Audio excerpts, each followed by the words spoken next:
لو مني بتستفيد خليك لقناتي مفيد واشترك وهيوصلك مني كل جديد. واو مايك تطبيق محمله مليون مستخدم. هتقدر عن طريق التطبيق دوت تحول التليفون بتاعك لمايك او لميكروفون، تربطه بالتليفون بتاعك باللابتوب بتاعك او بالكمبيوتر بتاعك.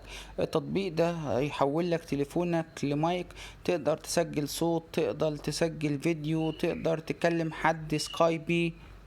كمان تقدر تربطه عن طريق اليو اس بي، تقدر تربطه عن طريق الواي فاي، بلوتوث.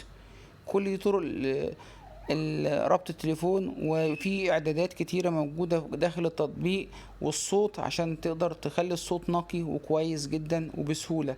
مش محتاج لسلك عشان تسجل اي حاجة على الكمبيوتر بتاعك عشان تستمتع بيها من غير ما تجيب ميكروفون ولا تجيب سماعة بميكروفون والميكروفون يبوظ. كل ده مش محتاجه مع التطبيق ده. تطبيق سهل وبسيط بشكل مجاني، تقدر تستخدمه من دلوقتي. لو ما كنتش تعرف التطبيق قبل كده وعرفته من خلال قناتي، شير ولايك وسبسكرايب للقناة، واستناني تاني في تطبيق جديد.